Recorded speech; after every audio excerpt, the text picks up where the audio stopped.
I had no money to buy Starbucks. The purchase price was $3.8 million in 1987. But the good news is the opportunity, bad news, no money. So I went to my existing investors to try and raise the $3.8 million.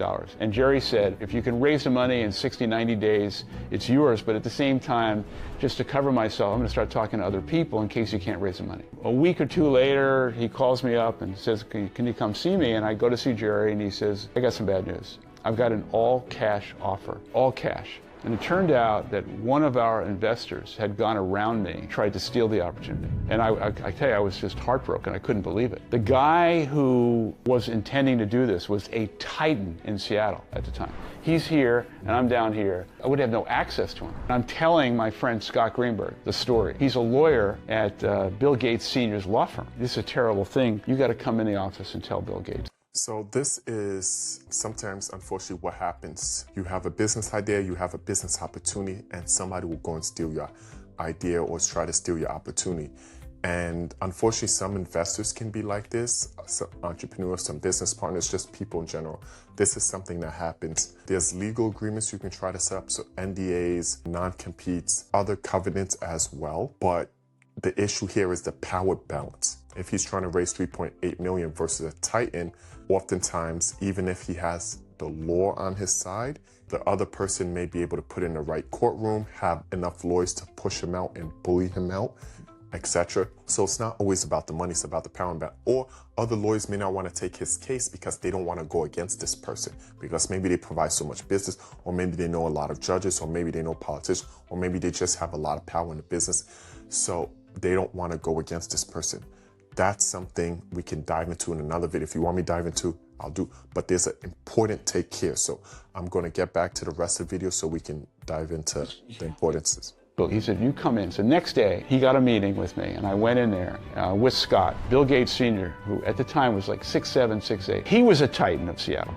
He was just the man. Now, Bill Gates, Microsoft at the time, was a small startup company. No one knew Bill Gates, but everyone knew Bill Gates Sr. I walk in the office, I tell him the whole story, and he says, we're going to take a walk. I don't know where we're going. We take a walk across the street, literally. We go up to the top floor. Then I realize we're walking into the other man's office. We walk in.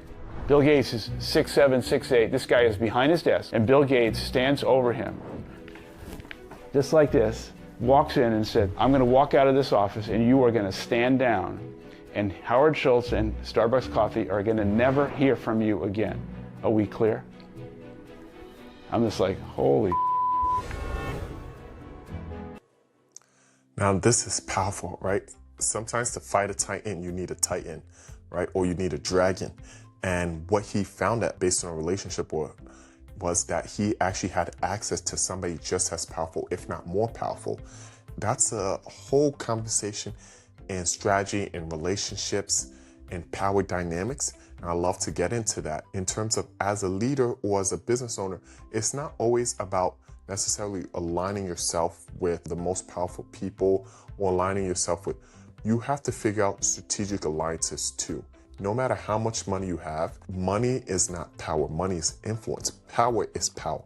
Power can be competence. Power can be brute force. Power can be many different things. So aligning yourself with power at times is going to help you move forward. Don't just chase money. Make sure you're also adding power to your ranks. That's a whole nother thing that I can get into. I think there's a secondary thing we can take in this in terms of leadership and command. So part of command is presence. Now the key thing is Bill Gates Sr., he knew his stature 6'7", and also his personal background and competence, and he utilizes that to make his point. Standing over a person is a very powerful physical act. So he stood over the person to let him know, show dominance and say, don't get up because you don't want this battle. I am bigger than you. I am better than you. And that's something that you need to know as how to posture, how to use your body, how to use your competence, how to understand the room. What you think of that? Please hit subscribe and comment below. Do you agree? Is posture and command a really important thing in leadership? What you think about building relationships, not just to make more money, but to have more power. God bless you. Don't forget to hit the like button, and I'll see you again.